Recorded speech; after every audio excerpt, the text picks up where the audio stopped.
Welcome. In the last lecture, we were discussing about the convergence of the Fourier series in terms of the Cesare summability, and what we have seen is that if f is a continuous function at x naught, then we reach up to the stage where we computed f convolution of f n at x 0 minus of f of x 0 is lesser equal to, the integral is broken into two parts, one was near 0 and another is away from 0. So, now this is f of x naught minus of y minus of f of x naught, and then this is f n of y dy. As we have seen that this is lesser equal to, and f is this is less than epsilon by 2. So, we have get that epsilon by 2, then 1 by 2 pi integral minus pi to pi, because I can enlarge mod y less than delta to y varies over minus pi to pi, that is a bigger set. The integral is going to dominate the previous integral, and then plus 1 by 2 pi integral mod y greater or equal to delta. Now, this is the sup of f of x naught minus of y. I can pull it out, and 1 from here by triangle inequality I get this f n y dy. Now, for n greater or equal to n sub naught, we have this is less than epsilon by 2, this is nothing but equal to 1 plus this is less than epsilon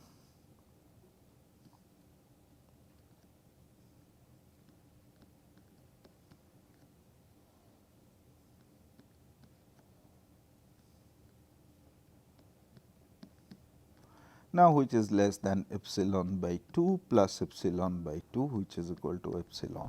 So, therefore, for all n greater or equal to n sub naught, we have got this, that f convolution of f n, thus f convolution of f n at x naught, this converges to f of x naught as n goes to infinity. Now, the second part of the theorem says that if f is a continuous function on minus pi to pi, then this convergence is uniform. That means, it should, the n sub naught what we are going to get, it is not dependent on x. Now, here exactly if you see closely the proof of Fejer's theorem at the point of continuity is that, if f is a continuous function on this compact interval, then it is uniformly continuous. Therefore, the choice of delta is independent of where our x is. Therefore, we are getting a delta which is independent of x, and rest of the thing, and the tail of, if we are taking large n, then the area covered by mod of f and y, this is going to be small. Therefore, there is nowhere we are going to get the dependence on x because of the uniformly continuity. Hence, if f continuous, then as f is uniformly continuous,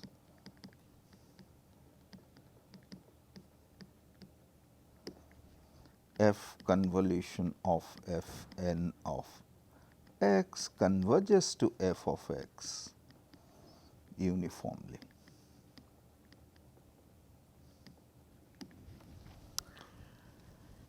So, this is very very interesting, and also now one would like to ask, if f is not continuous,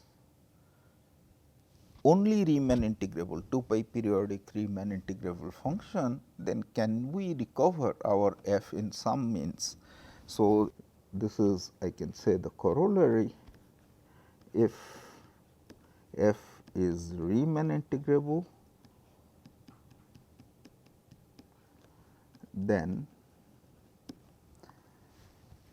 1 by 2 pi integral minus pi to pi mod of f convolution of f n of x minus of f of x dx, this goes to 0 as n goes to infinity.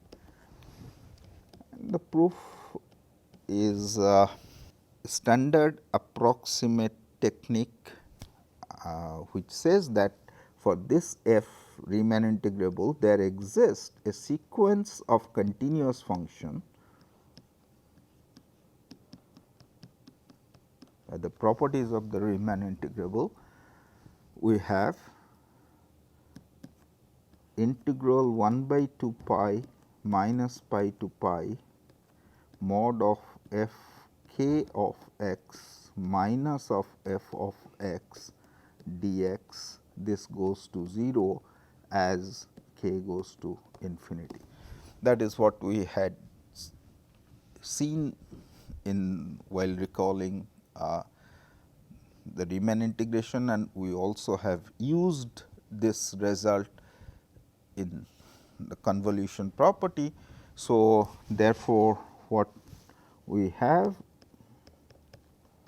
minus pi to pi mod of f convolution of f n of x minus of f of x dx.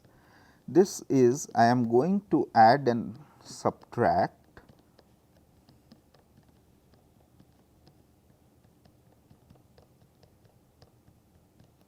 minus f k convolution of f n of x plus f k convolution of f n of x minus f k of x plus f k of x minus of f of x. I am adding and subtracting. So, by triangle inequality, this becomes minus pi to pi mod of f convolution of f n of x minus f k convolution of f of x dx plus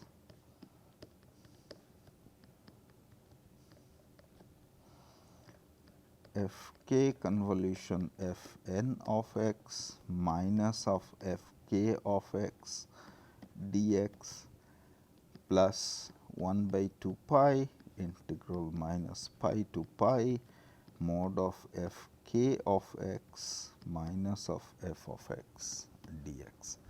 Now, as we have seen that this goes to 0 as k goes to infinity, and this converges as n goes to infinity for each k, f k are continuous function. So, this converges to 0 as n goes to infinity, and now we need to worry about the first part. Let us call this as I 1 plus I 2 plus I 3. Okay. So, now I 1 is equal to 1 by 2 pi minus pi to pi mod of f minus of f k convolution of f n of x dx. This we have seen in the properties for convolution is that this is lesser equal to 1 by 2 pi minus pi to pi mod of f minus of f k of x dx plus into 1 by 2 pi integral minus pi to pi mod of f n x, which is f n x dx. Now, this by our observation that this is small.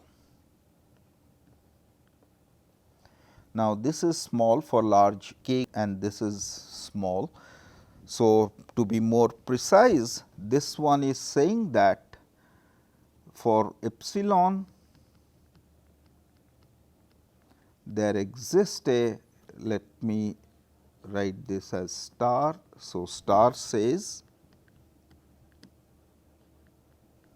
for epsilon positive there exists a k naught such that 1 by 2 pi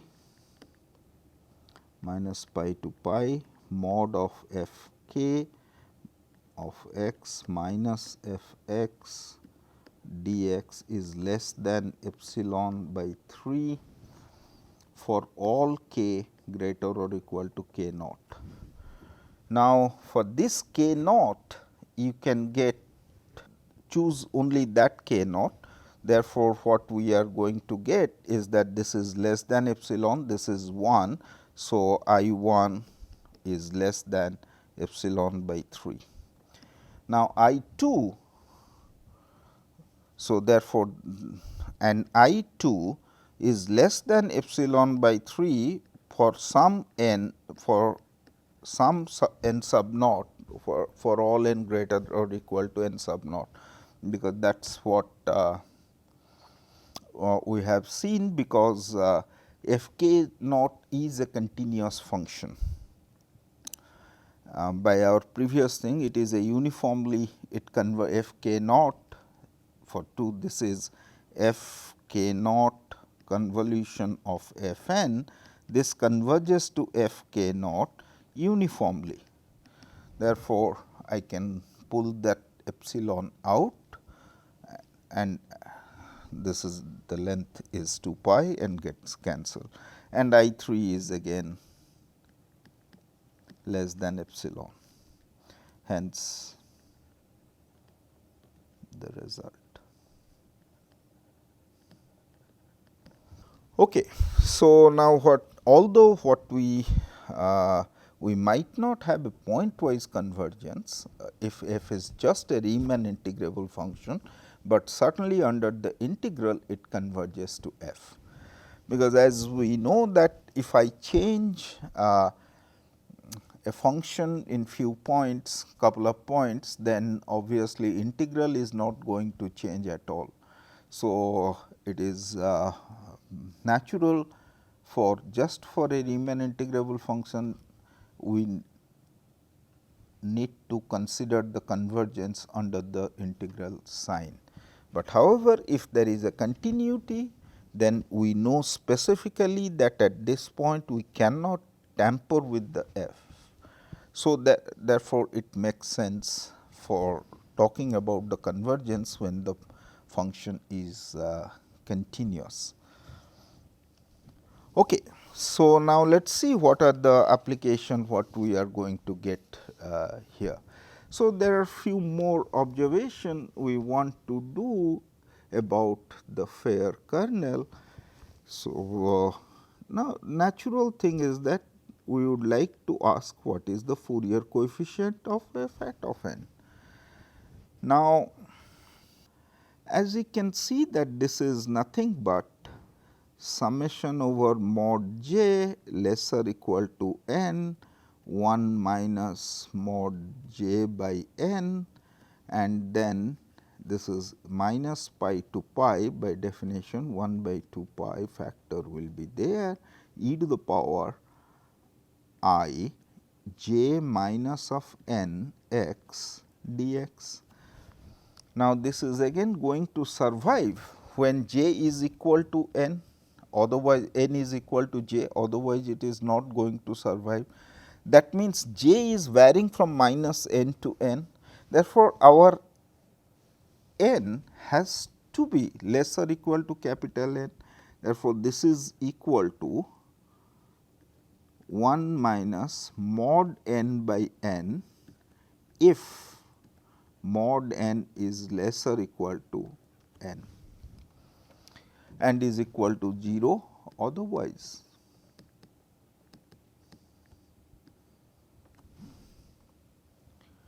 Therefore, the Fourier series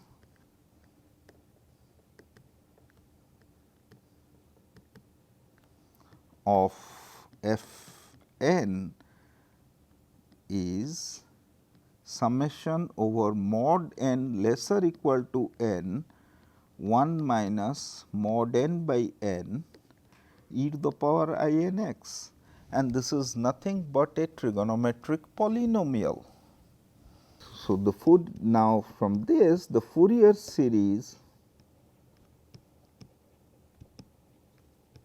of f convolution of f n is, now we know that f convolution of f n hat at n, this is equal to f hat of n and f n hat at n. Now, this only survive if mod n is lesser equal to capital N. Therefore, the convolution f convolution f n Fourier coefficient is going to survive only when mod n is lesser equal to capital N. Therefore, Fourier series is going to be a finite sum. So, this is equal to mod n lesser equal to n. This is 1 minus mod n by n f hat of n e to the power I n x. Again, as you can see that f convolution of f n is nothing but a trigonometric polynomial. So, this is a trigonometric polynomial.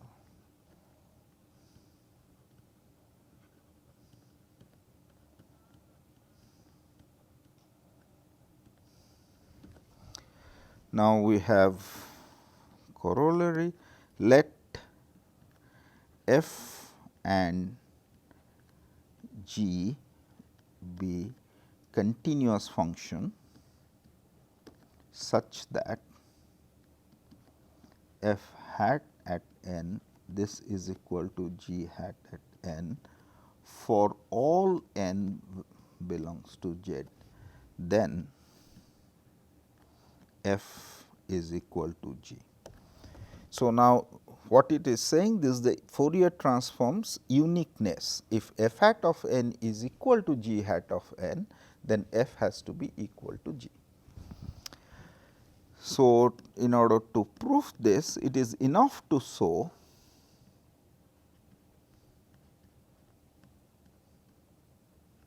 if f hat of n is equal to 0 for all n over z, then f is nothing but the constant function 0. Why is that? That is, if we have this result, then we can get the corollary, because you consider h equal to f minus of g, then h is a continuous function, then h hat of n, this is equal to f hat of n minus of g hat of n. Now, because f hat is equal to g hat, this is equal to 0. Now, if we have that, if we assume this statement, then this will going to say that h is identically equal to 0, this implies that f is equal to g. So, it is now we want to prove this. Now, as you can see, f convolution of f n of x, this is going to be equal to, f is a continuous function, f convolution of f n x by this formula. This is a trigonometric polynomial. So, therefore, what we had observed that the trigonometric polynomial Fourier series is the same. So, now is f hat of n, if we are putting it to be 0, then this is equal to 0. And now, this is a sequence of continuous function which is 0, and we know that this converges to f uniformly. And so, the sequence of 0 is going to converge only to 0. Thus, as f convolution of f n converges to f, this implies that f is equal to 0. So, now this is the uniqueness. Now, once we have the uniqueness, we can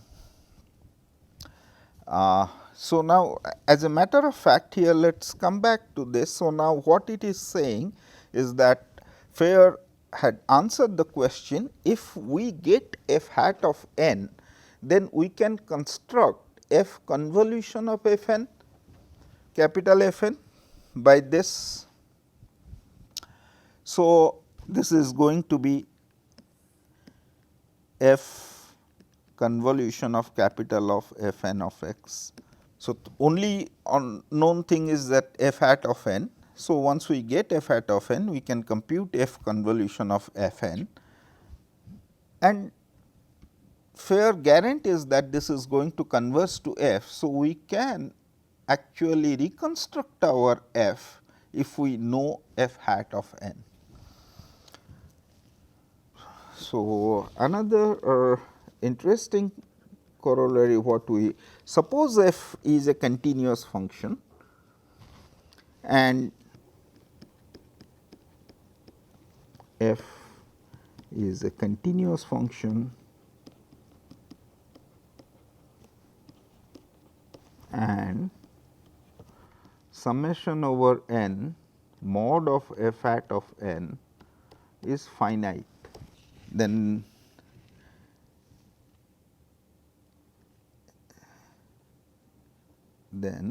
summation of f hat of n e to the power I n x, that is the Fourier series of f, this converges to f of x.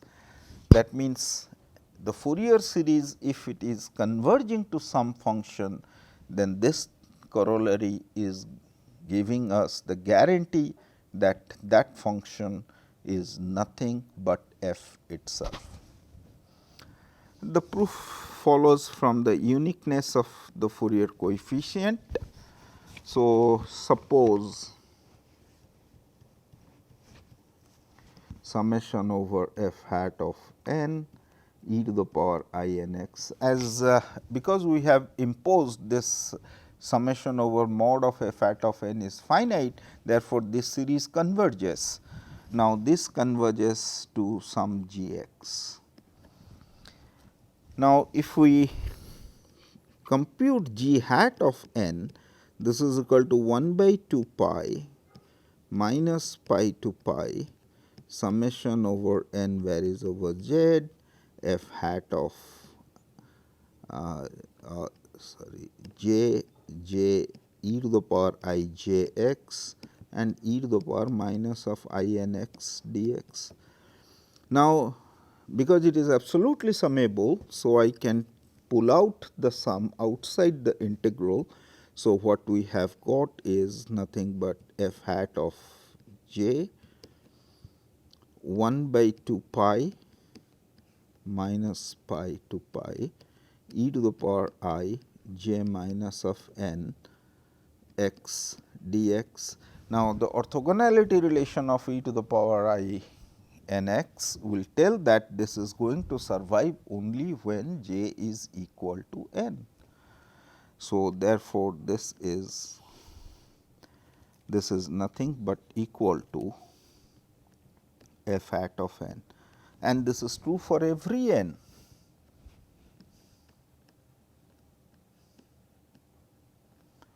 All n varies over z.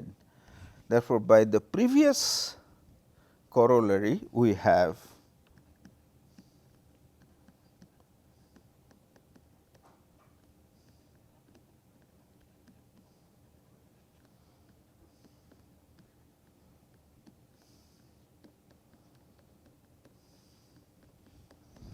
f of x is equal to g of x. So, we have answered successfully the question what we have asked, that if the Fourier series converges, then is it going to converge to the function f or not.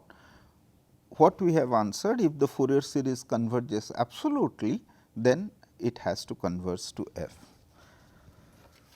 Okay. So, now some other implication of the Fejer's theorem is we can write that we know the Weierstrass theorem, which tell us that if we have a continuous function, then it can be uniformly approximated by a sequence of polynomials.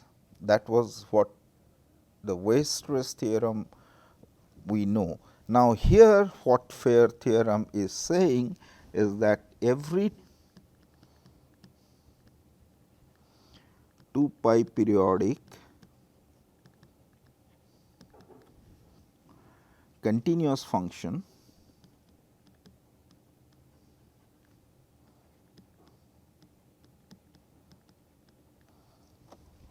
can be approximated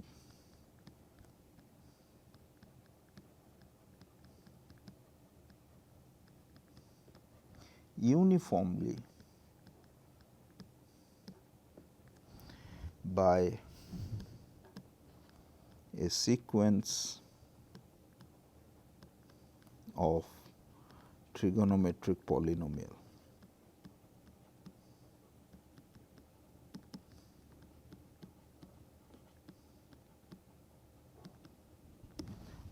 What do I mean? Suppose f is a continuous function, then there exists a sequence p n of trigonometric polynomial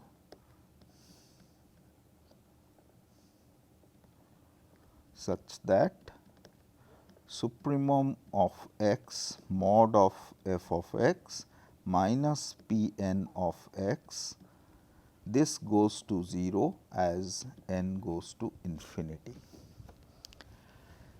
Now, the proof is fairly simple. Already we have observed this, because now what is the candidate for our p n, the trigonometric polynomial? This is nothing but f convolution with f n of x. And what we had seen is that this is a trigonometric polynomial, and if f is a continuous function, we have seen that this sequence converges uniformly to f. That is what the corollary is. So, now this is a very interesting thing, is that if we have this, then we can get our classical Weierstrass theorem. So, what does it say? I will give a sketch of that. It says that if f is in C minus pi to pi, let us take, then there exists polynomial sequence of polynomial, let us say p n, such that supremum of x mod of f of x minus p n of x, this is less than epsilon. So, now this by Fejer theorem,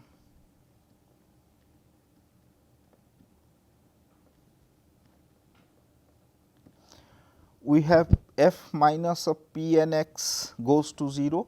So, each of these p n, the trigonometric polynomial, is going to look like some mod n lesser equal to n a n e to the power I n x.